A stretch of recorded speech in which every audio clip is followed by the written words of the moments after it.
दैनिक study centre में आपका स्वागत है। The best way of learning. और आज हम जानेंगे कि परीक्षा में जो अभी आगामी परीक्षा में अभी 10वीं और 12वीं कक्षा में आप इतिहास का पेपर किस प्रकार से लिख सकते हैं, और ये अन्य पेपर यानी सब्जेक्ट में भी क्या है आपका सहायता प्रदान करेंगे। जैसे कि एक पहली बात, आपको अच्छे और जो आपको आपके हाथ के हिसाब से अच्छे लगे वो पेन रखने हैं, और दो पेन रखने आपको, एक नीला व काला यानी ब्लैक। ठीक है। दूसरी बात आपको जो आपको पेपर मिलेगा, प्रश्न पत्र मिलेगा, उसे अच्छे तरीके से 10 मिनट तक या 10 या 5 मिनट तक अच्छे से पूरे पेपर को रिवाइज करना, पढ़ना। ठीक है ना। तो प्रश्न पत्र को अच्छे से जांचें, पढ़ें। ठीक है ना। और बाद में आपको सबसे पहले बहुविकल्पीय प्रश्न करने हैं। ठीक है। जैसे कि मेरे पास सीट दी है, एग्जाम सीट। अगर किसी को 10वीं की परीक्षा नहीं दी है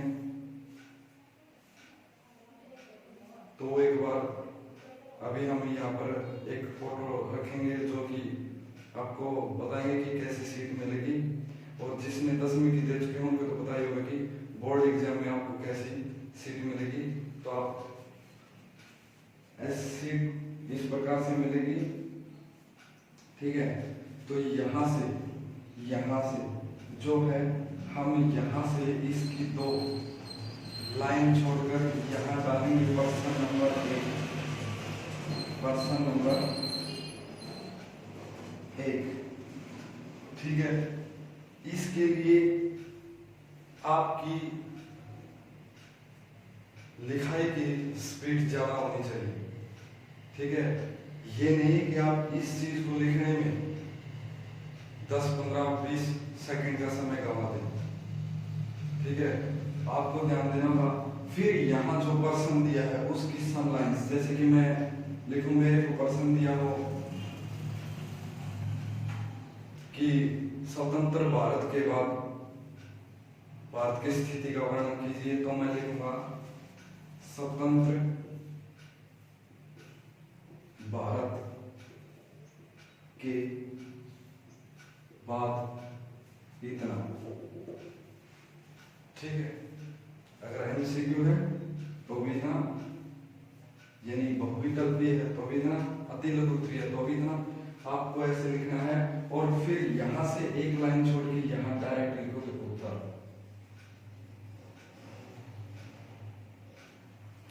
ठीक है। और यहां से आप यहां पॉइंट 1 बना के लिखोगे कि स्वतंत्र भारत, स्वतंत्र यानी इस पर्सन से बीच में एक लाइन छोड़नी है। ठीक है।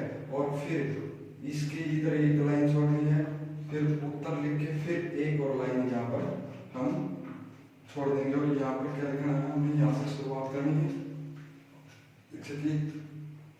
और कटिंग ज्यादा ना हो।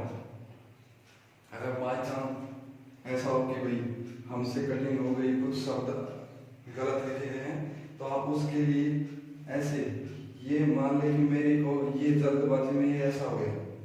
ठीक है। तो आप इसको ऐसे मत करना, ये बड़ा पता लगता है, तो आप इसको ऐसे करें।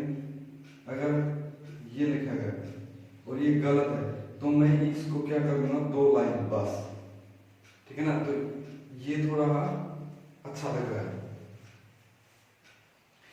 इसके बाद यहां से लिखेंगे स्वतंत्र, यानी कि जो हमने एक लाइन छोड़ी उससे नीचे पॉइंट नंबर 1 और लिखेंगे स्वतंत्र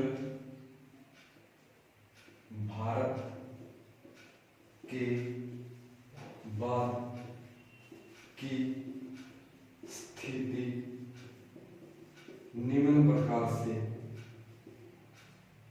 थी। निम्न प्रकार से थी, ऐसे लिखना। धीरे धीरे हम जब एमसीक्यू करेंगे और उसके बाद आपको 2 नंबर के, 3 नंबर के, 5 नंबर के और 8 नंबर के क्वेश्चन मिलेंगे।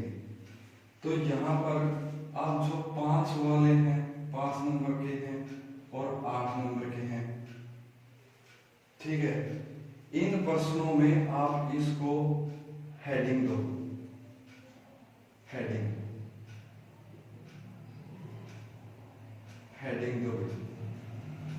हेडिंग हेडिंग दोगे आप, इनमें हेडिंग दोगे इसको, ठीक है ना। जैसे कि मैं इसकी बनाऊं, इसकी हेडिंग बनाऊंगा, कैसे बनाऊंगा? स्वतंत्र भारत के बाद, या फिर मैं इसको लिख सकता हूं स्वतंत्रता के बाद, ठीक है। फिर दूसरी इसी में, इसी प्रश्न के अनुसार मैं लिखूंगा, तो जी एक थी, ऐसी हो गई, हैवी होगी। फिर इसको मैं क्या नाम दे दूं? इसको लिखूंगा जी एक विभाजन की समस्या, ठीक है। दूसरी, तीसरी बात आएगी शरणार्थी जो पाकिस्तान से भारत आ रहे थे, उनको स्वास्थ्य, रहने और भोजन की व्यवस्था करना, ये भी भारत के सामने एक समस्या थी। महिलाओं की रक्षा करना, ठीक है, अगवा की गई लड़कियों और महिलाओं की, उनको ढूंढना, उनको खतरे से बाहर निकालना, ये ऐसे ऐसे, ठीक है ना। और बाद इतना करने के बाद आप इसे हेडिंग बना के बाद में आप इसको 5 नंबर से और 6 नंबर के, 8 नंबर के प्रश्नों का आप निष्कर्ष जरूर देंगे,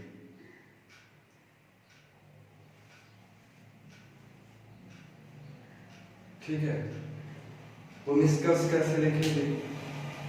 निष्कर्ष में अगर मैं ये पूरा प्रश्न लिखता हूं तो मैं निष्कर्ष इस प्रकार से दूंगा कि उपयुक्त जो ऊपर जो लिखी गई बातें हैं, इनके आधार पर यह स्पष्ट होता है कि स्वतंत्रता के बाद भारत के सामने बहुत सारी समस्याओं का क्या है, समस्याओं को उन्होंने घेर लिया था भारत को, जो इस प्रकार है कि एक पहली बात क्या है, विभाजन की, क्योंकि भारत पाकिस्तान का विभाजन हो गया, ठीक है। हिंदू और मुस्लिम, हिंदू पाकिस्तान से भारत आ रहे थे और कुछ मुस्लिम भारत से कहाँ जा रहे थे, पाकिस्तान जा रहे थे।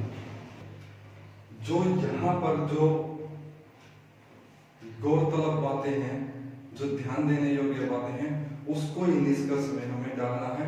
और निष्कर्ष सिर्फ 3 से 4 लाइनों का ही निष्कर्ष बनाने आ रही, इसके आपको अच्छे अंक प्राप्त होंगे, ठीक है। फिर आप थोड़ा पेपर को खुला लिखें, यानी अक्षरों को मिलाएंगे, ठीक है। थोड़ा थोड़ा क्या दिए, अंतर स्पष्ट करें उसमें अक्षरों में, ठीक है। तीसरी बात,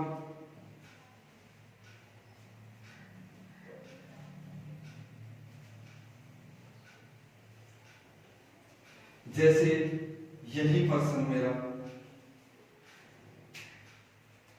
स्वतंत्र भारत के स्वतंत्र भारत के बाद की स्थिति,